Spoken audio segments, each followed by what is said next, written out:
ഞാൻ ഈ ഹൈബ്രിഡ് കഞ്ചാവിന്റെ കാര്യം പറയുന്നതിന് മുമ്പ് ഒരു മിനിറ്റ് ഞാൻ മറ്റൊരു കാര്യം ഒന്ന് പറഞ്ഞോട്ടെ. കാരണം ചാർലി സാർ പറഞ്ഞതിന്റെ കണ്ടിന്യൂഷൻ ആയിട്ടാണ്. അതായത് നമുക്കൊരു 80-90 കാലഘട്ടങ്ങളിൽ നമ്മുടെ കേരളത്തിലെമ്പാടും ഈ ചാരായം വിൽക്കുന്ന സ്ഥലങ്ങളുണ്ടായിരുന്നു, ചാരായ ഷോപ്പുകളുണ്ട്. ഇവിടെ ചെറുപ്പക്കാരായിട്ടുള്ള ആരും തന്നെ കയറി മദ്യപിക്കുന്നതായിട്ട് നമുക്ക് കാഴ്ചയിൽപ്പെട്ടിട്ടില്ല. കാരണം അതിൽ മുതിർന്ന ആളുകളാണ് മദ്യപിക്കാൻ പോകുന്നത്. കാരണം അന്ന് ചെറുപ്പക്കാർ മദ്യപിക്കാനായിട്ട് ചാരായം കുടിക്കാനായിട്ട് പോയാൽ അവരെ മദ്യപാനി എന്നുള്ള ലേബൽ വീഴുകയും പിന്നീട് ഒരു വിവാഹാലോചന പോലും വരുന്ന സമയത്ത് ഈ ആളെ മദ്യപിക്കുന്ന ആളെന്ന് കരുതിയിട്ട് ആ വിവാഹാലോചന പോലും ഒഴിഞ്ഞു പോകുന്ന ഒരു അവസ്ഥ, അതായത് സാമൂഹ്യമായ ബഹിഷ്കരണം ഉണ്ടായിരുന്ന ഒരു കാലഘട്ടമുണ്ട് നമ്മുടെ കേരളത്തിൽ. നമ്മൾ മനസ്സിലാക്കേണ്ട കാര്യം, മദ്യപിക്കുന്നു എന്നുള്ളതുകൊണ്ട് മാത്രം ഒരാളെ സമൂഹം തിരസ്കരിക്കുന്ന ഒരു കാലഘട്ടം നമ്മുടെ കേരള സമൂഹത്തിലുണ്ടായിരുന്നു. പക്ഷെ ഇന്നതുണ്ടോ എന്ന് നമ്മൾ ആലോചിക്കണം. ഇത് തന്നെയാണ് നമ്മുടെ കാമ്പസുകളിൽ ഈ മയക്കുമരുന്ന് ഉപയോഗം കൂടുന്നതിന്റെ പ്രധാന കാരണവും. കാരണം മയക്കുമരുന്ന് ഉപയോഗിക്കുന്ന ഒരു സ്റ്റുഡന്റിനെ ഒരു ഹീറോ ആയിട്ട് കാണുന്ന അധികം കുട്ടികൾ ഈ കാമ്പസിൽ ഉണ്ടാവുന്നത് ഈ തിരസ്കാരം ഇല്ലാത്തത് കൊണ്ടാണ്. അപ്പൊ നമ്മൾ തീർച്ചയായിട്ടും അത്തരം കാര്യങ്ങളെ കുറിച്ചുകൂടി ചിന്തിക്കാൻ മാധ്യമങ്ങൾ തയ്യാറാവണമെന്ന് എന്റെ ഒരു അഭ്യർത്ഥന. പിന്നെ ഹൈബ്രിഡ് കഞ്ചാവിന്റെ കാര്യങ്ങൾ പറയുകയാണെങ്കിൽ അതിന്റെ അന്വേഷണ പുരോഗതിയെ സംബന്ധിച്ച് ഞാൻ എന്റെ സഹപ്രവർത്തകരോട് സംസാരിച്ചതിൽ നിന്ന് മനസ്സിലാവുന്നത് ഇതിൽ പല ആളുകളും പ്രതികളാവാൻ സാധ്യതയുണ്ട്. പക്ഷേ അത് പ്രതികളാക്കണമെന്നുണ്ടെങ്കിൽ ഡിജിറ്റൽ തെളിവുകളുടെ സഹായത്തോടുകൂടി മാത്രമേ കഴിയുള്ളൂ. അതുപോലെ ബാങ്ക് ട്രാൻസാക്ഷന്റെ ഡീറ്റെയിൽസ് കിട്ടിയാൽ മാത്രമേ അവരുമായി ഇതിനാൽ കണക്ട് ചെയ്യാൻ പറ്റുകയുള്ളൂ. അപ്പൊ അതിനു വേണ്ടിയിട്ടുള്ള കാര്യങ്ങൾ അവർ അന്വേഷണ ഉദ്യോഗസ്ഥൻ ശ്രീ അശോക് കുമാറാണ്, ആലപ്പുഴ അസിസ്റ്റന്റ് എക്സൈസ് കമ്മീഷണറാണ്. അദ്ദേഹമാണ് ഇതിന്റെ അന്വേഷണ ചുമതലയുള്ളത്. അദ്ദേഹമാണ് നടത്തുന്നത്. അദ്ദേഹത്തിനോട് ഞാൻ ബന്ധപ്പെട്ടതിൽ നിന്ന് മനസ്സിലായ കാര്യമാണ് ഞാൻ ഈ പറഞ്ഞത്. അപ്പോൾ ഇതിൽ സിനിമാ നടന്മാരായ ചിലരുടെ പേരുകളൊക്കെ ഉൾപ്പെട്ട് വന്നിട്ടുണ്ട്. അവരുടെ കാര്യങ്ങളെ കുറിച്ചും എന്തെങ്കിലും ഉറപ്പായിട്ട് പറയുകയോ പേര് പറയുകയോ പോലും വേണമെന്നുണ്ടെങ്കിൽ ഈ അന്വേഷണത്തിന്റെ പുരോഗതിയുടെ അവസാനം മാത്രമേ കഴിയുള്ളൂ എന്ന് അദ്ദേഹം നമ്മളോട് പറഞ്ഞത്. സർ, ഒരു കാര്യം കൂടി, ഇപ്പോൾ ഈ ഒരു കേസൊക്കെ ബന്ധപ്പെട്ട് നമ്മളിപ്പോൾ ഈ ഒരു സിനിമാ താരങ്ങളിലേക്കൊക്കെ അന്വേഷണം എത്തുന്നത് ഇതിപ്പോൾ ഇന്നോ ഇന്നലെയോ അല്ല, കഴിഞ്ഞ കുറച്ച് കാലഘട്ടങ്ങളായി തന്നെ ഈ ഒരു പേരുകളൊക്കെ നമ്മൾ കേൾക്കുന്നതാണ്. പക്ഷെ എന്തുകൊണ്ട് ഇവർക്കെതിരെ ഒരു അന്വേഷണം വ്യാപകമായി നടക്കുന്നില്ല, അല്ലെങ്കിൽ അന്വേഷണം നടക്കുന്നുണ്ടെങ്കിൽ അതെല്ലാം പാതി വഴിയിൽ മുടങ്ങുന്നതാണ് കാണുന്നതും. അപ്പോൾ തക്കതായ ഒരു സ്വാധീനം അവിടെയും ചെലുത്തുന്നുണ്ട് എന്ന് വേണം നമുക്ക് മനസ്സിലാക്കേണ്ടതല്ലേ?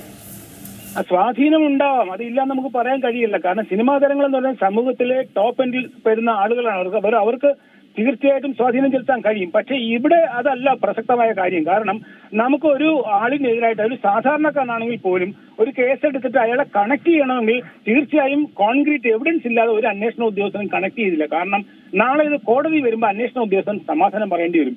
ചിലപ്പോൾ ഈ കേസ് തിരിഞ്ഞടിച്ചു എന്നും വരും. അങ്ങനെ ഒരു വിഷയം അവിടെയാണ്. ഇപ്പൊ നമ്മൾ സാധാരണക്കാർ ചിന്തിക്കുന്നതായിട്ടല്ല പോലീസ് ഉദ്യോഗസ്ഥന്റെ അന്വേഷണം പോകുന്നതെന്നൂടെ മനസ്സിലാക്കണം. സ്വാധീനം ഇല്ല എന്ന് ഞാൻ പറയുന്നില്ല. ഈ ഒരു നമുക്കിപ്പോൾ ഈ ഒരു സംസ്ഥാനത്ത് തുടരുന്ന ഈ ഒരു കഞ്ചാവ് അല്ലെങ്കിൽ ഇത്തരത്തിലുള്ള ഒരു ലഹരിയുടെ കാര്യങ്ങളൊക്കെ നോക്കുകയാണെങ്കിൽ ഈ സോഷ്യൽ മീഡിയയ്ക്കും വലിയൊരു പ്രാധാന്യം തന്നെയല്ലേ, അല്ലെങ്കിൽ സിനിമാ മേഖലയിലേക്കും ആണെങ്കിലും വലിയൊരു പ്രാധാന്യം തന്നെയുണ്ട്. ഇപ്പോൾ കേരളത്തിൽ ഏറ്റവും കൂടുതൽ വിജയിച്ചു പോകുന്നതും ഹൗസ്ഫുള്ളായി പോകുന്ന സിനിമകളിലെല്ലാം പ്രമേയമായി കൊണ്ടുവരുന്നത് ഇതിൽ ലഹരി ഉപയോഗിക്കുന്നതും ലഹരിയുമായി ബന്ധപ്പെട്ടുണ്ടാകുന്ന കേസ് അല്ലെങ്കിൽ ഒരാളെ കൊല്ലാനുണ്ടാകുന്ന ഒരു ആർജവം, അതൊക്കെ തന്നെയാണ് ചർച്ച ചെയ്തു പോകുന്നത്. പക്ഷേ അതിലൊക്കെ ഒരു വലിയ മാറ്റം തന്നെ വരേണ്ട ഒരു സാഹചര്യമില്ലേ? അത് അഡ്വക്കേറ്റ് ചാർലി സാർ പറഞ്ഞതിന്റെ കണ്ടിന്യൂഷൻ തന്നെ എനിക്കും പറയാനുള്ളത്. അതായത് നമുക്ക് ഒരു 7-8 വയസ്സ് കഴിഞ്ഞ നമ്മുടെ സ്കൂൾ കുട്ടികളുടെ എല്ലാവരുടെ കയ്യിലും അത്യാധുനികമായ മൊബൈൽ ഫോൺ ഉണ്ട്. അതറിയാമോ എല്ലാവർക്കും? അത്യാധുനിക മൊബൈൽ ഫോൺ 10 വയസ്സുള്ള കുട്ടികൾ തൊട്ട് മുകളിലോട്ട് എടുത്താൽ ഏറ്റവും നിങ്ങളുടെ ഞാനോ കൈകാര്യം ചെയ്യുന്നതിന് അപ്പുറമുള്ള മൊബൈൽ ഫോൺ അവരുടെ കയ്യിൽ ഇരിക്കണം. ഈ മൊബൈൽ ഫോൺ എന്ന് പറയുന്നത് എന്തുമാത്രം വാസ്റ്റ് ആയിട്ടുള്ള ഇൻഫർമേഷൻ കിട്ടുന്ന സാധനമാണ് എന്നുള്ള പോലെ ഈ കുട്ടിയെ എന്തുമാത്രം മോശത്തരത്തിലേക്ക് അപകടത്തിലേക്ക് പെടുത്താൻ പറ്റിയ ഒരു ഉപകരണമാണെന്നുള്ള തിരിച്ചറിവ് രക്ഷിതാക്കൾക്ക് ഇനിയും എത്തിയിട്ടില്ല. അവിടെയാണ് നമ്മൾ ചിന്തിക്കേണ്ടത്. ഈ സാറ് പറഞ്ഞതുപോലെ ഇതിനകത്ത് കൊറിയൻ സിനിമയും മറ്റുള്ള സിനിമകളിലെല്ലാം കൊല്ലുക എന്നുള്ളതാണ് തീം എന്ന് പറയുന്നത്. എങ്ങനെ കൊല്ലുന്നു എന്നുള്ളതിന്റെ വ്യത്യാസം മാത്രമേ ഉള്ളൂ ഈ സിനിമകളിൽ.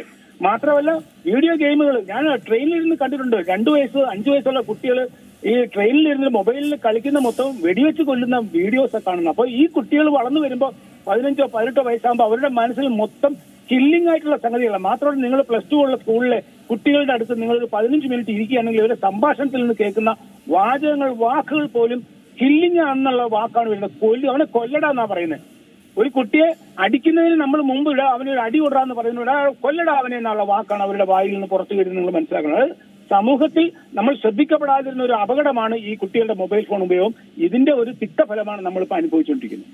ഈ നമുക്കറിയാം ഈ കുട്ടികൾക്ക് വേണ്ടി അല്ലെങ്കിൽ ഓരോ ഇപ്പോൾ വെക്കേഷനൊക്കെ സ്റ്റാർട്ട് ചെയ്തിരിക്കുകയാണ്, പല വിദ്യാലയങ്ങളിലും പ്രത്യേക ക്ലാസ്സുകളും മറ്റു കാര്യങ്ങളൊക്കെ ചെയ്യുന്നുണ്ട്, അല്ലാതെ മറ്റ് ആക്ടിവിറ്റീസും കാര്യങ്ങളൊക്കെ കൊടുക്കുന്നുണ്ട്, കുട്ടികളുടെ മനസ്സറിയാൻ വേണ്ടി കൗൺസിലിംഗ്, അങ്ങനെ ഒരുപാട് സെക്ഷൻസ് കാര്യങ്ങളൊക്കെ ഇപ്പോൾ നടക്കുന്നുണ്ട്. പക്ഷേ അതിനിടയിലും യുവതലമുറ ഏറ്റവും കൂടുതൽ ലഹരിക്ക് അടിമയായിപ്പെടുകയാണ്, അതുപോലെ തന്നെ സോഷ്യൽ മീഡിയയിലും അഡിക്റ്റായി പോകുന്ന ഒരു കാലഘട്ടമാണ്.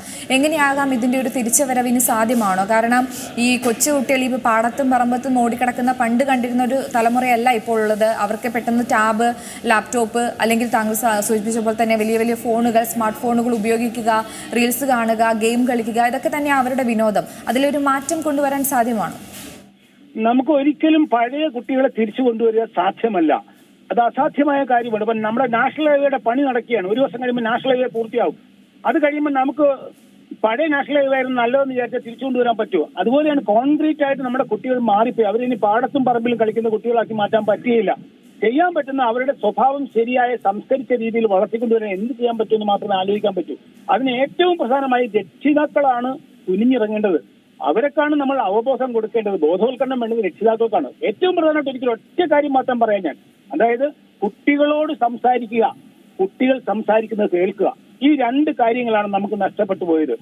ഒരു 3-4 വയസ്സുള്ള കുട്ടി അമ്മയോടും അച്ഛനോടും സംസാരിക്കുന്ന സമയത്ത് അമ്മയ്ക്കും അച്ഛനും അത് കേൾക്കാൻ സമയമുണ്ടെങ്കിൽ കുട്ടി അവന്റെ സുഹൃത്തിനെ തിരക്കി പോകത്തില്ല സംസാരിക്കാൻ. ഈ 3 വയസ്സിൽ തുടങ്ങുന്ന ഈ ശീലം 5 വയസ്സാകുമ്പോഴും 10 വയസ്സാകുമ്പോഴും 15 വയസ്സാകുമ്പോഴും അച്ഛനോടും അമ്മയോടും സംസാരിക്കുന്ന സാഹചര്യം ഉണ്ടാക്കിയാൽ തീർച്ചയായിട്ടും ഈ കുട്ടി നാളെ അവന്റെ കൗമാരപ്രായം കഴിഞ്ഞ് അവൻ ഗ്യാങ് ഫോം ചെയ്യുന്ന സമയത്താണ് മയക്കുമരുന്നിന്റെയും മറ്റു ഉപയോഗം വരുന്നത്. ഗ്യാങ് ഫോം ചെയ്യുന്ന സമയത്ത് പോലും അവന്റെ അച്ഛന്റെയും അമ്മയുടെയും മാനസിക നിലയുമായി അവൻ ഹാർമണൈസ് ചെയ്യപ്പെട്ടിരിക്കും. എന്ന് പറഞ്ഞാൽ ഒരു കാരണവശാലും അവൻ തെറ്റായ കാര്യത്തിലേക്ക് ഇവരറിയാതെ പോവുകയില്ല. ഇതാണ് രക്ഷിതാക്കൾ മനസ്സിലാക്കേണ്ട ഏറ്റവും പ്രധാനപ്പെട്ട കാര്യം. ഒരു കാര്യം കൂടെ, ഈ ന്യൂ ജനറേഷൻ എന്നുള്ള ഒരു പേര്, വിളിപ്പേര്, അത് വലിയൊരു വില്ലൻ തന്നെയാണോ ഇന്നത്തെ ഒരു തലമുറയുടെ ഇടയിൽ? ഒരിക്കലും ഇല്ല. ന്യൂജൻ എന്നൊക്കെ പറയുന്നത് നേരത്തെ ഉണ്ടായിരുന്നു. എന്റെ ചെറിയ പ്രായത്തിൽ എന്റെ മാമനെ പോലുള്ള ആളുകളൊക്കെ വലിയ പാൻറ് വിട്ട് ഭയങ്കരമായിട്ട് മുടിയും വളർത്തിയൊക്കെ നടക്കുന്ന ആളുകളുണ്ടായിരുന്നു.